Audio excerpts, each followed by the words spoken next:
making me.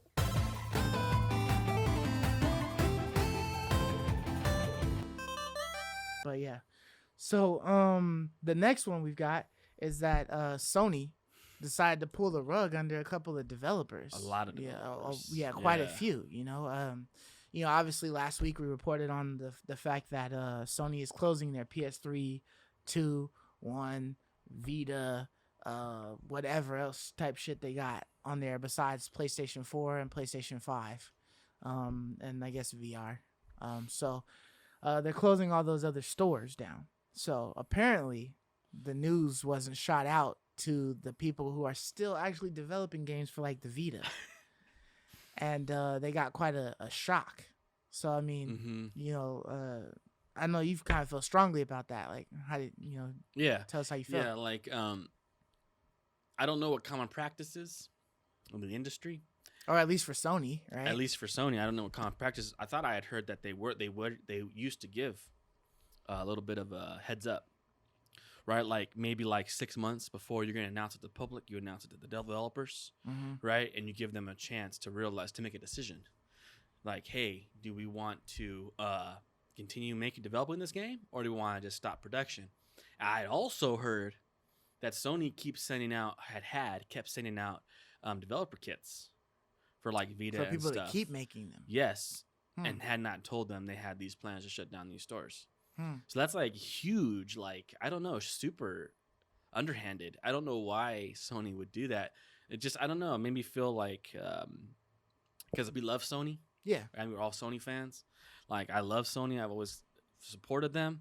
But this is one thing that I was like, man, that was really rotten. Like, what does that mean? Does that mean that they just think they're too good?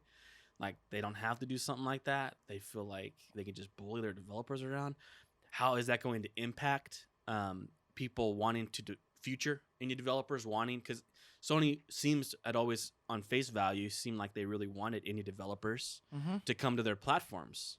They're always talking about how we love indie developers and we support them and provide them funding, right? Right. How is this going to impact that? At least with some of these relationships that they have with some of these companies.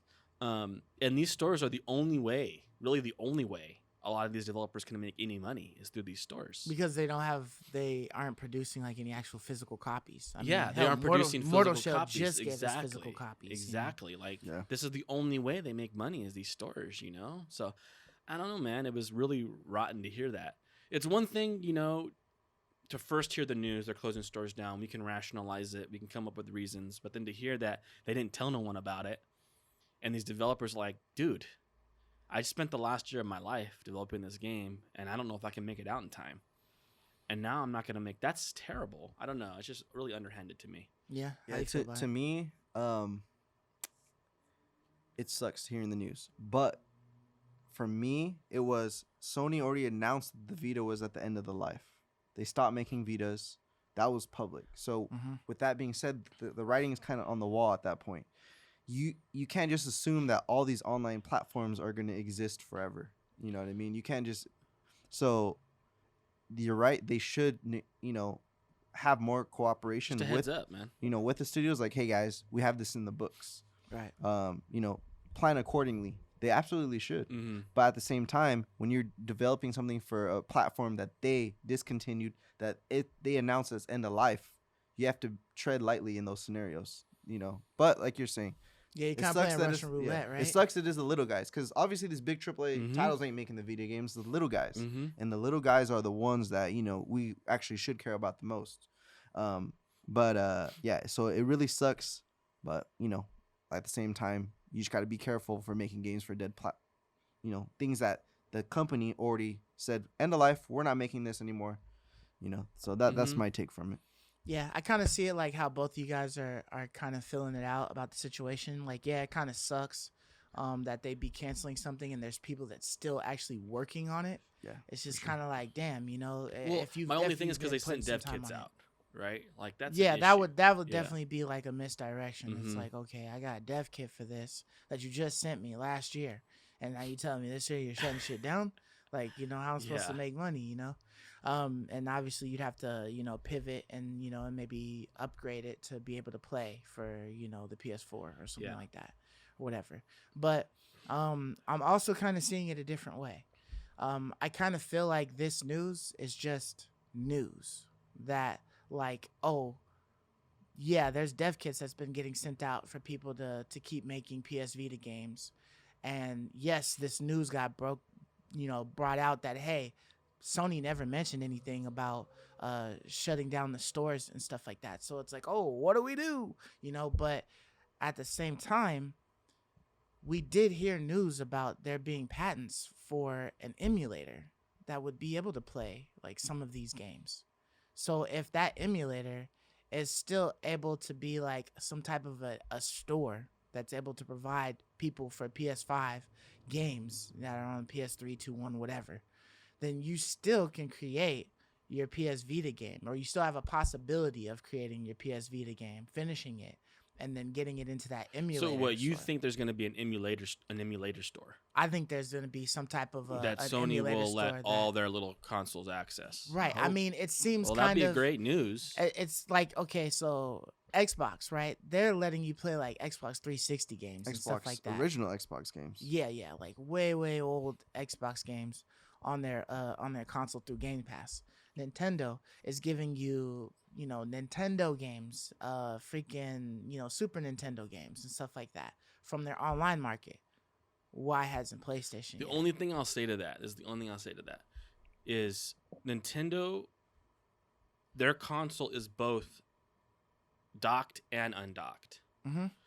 My PlayStation 4 can only be at home. I can't take that with me. So yes, I can get that Vita game. Yes, the developer can still make that game and put it on the PS4 store. But you don't know how much worth it'll have. No, I won't be able to. The point is I want it on my handheld Vita.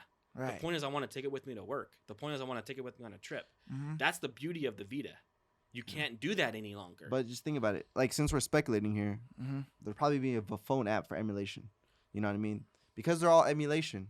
They're probably going to have some sort of like streaming. They're going to bundle a PS Now, something like that. That's a good idea. Yeah, so I think that I think if they're going to go that route, they'll probably pivot to a mobile app that you could play on the go anywhere. An upgrade onto the PS app that would just allow you to go in. You can add these to your library or whatever, and you can actually play them from your phone. I wish your they PS would app already kind of. I think it'd be cool if they found a way, remote, right, to have some kind of store that all their little devices can somehow access. Right. Even if like I had to open up the browser on my Vita, mm-hmm. and I can get to it like somehow. a backdoor way to get to the some other way store. to get to it. Right. Something, right, for people to use their system. Yeah. Because that is the only way you can play a PlayStation game on the go. Well, the Vita right now. Other way is remote play. And there's but remote I don't play. know how far. Right. I don't remember how far actually remote you can be. Like I think the remote is that you could be in your house. But you can be on your couch. Mark's making a point with PS Now with the cloud. Like there's an avenue there. Mm-hmm. Of course, they haven't announced any of this yet. We're 100% speculating we're just here. all speculating. But that would help soften that blow, right? Mm-hmm. Like if you were one of these developers. And there's also like what we witnessed like several times going to the PlayStation experience, that there's like these indie games that have only ever published their game digitally, but they're here. And they have physical copies. They have about maybe 45 copies or whatever that they're willing to sell to try to make some extra money or whatnot. So I think you could still possibly cater to this console. It would just be in niche ways. You know what I mean? Like come to our website where you could purchase a physical copy because we got some kind of a deal to be able to make a physical copy or something like that. Yeah, I don't see it for like a viable PSP game happening, but I could see it possibly for like a Vita, you know what I mean? They're little cartridges, so, but yeah, I mean, it's still going to be rough, but at least I think emulation is the route. It might not be completely dead with the emulator. The emulation is the route. If there's going to be a silver lining here, that would be it. I love you, me.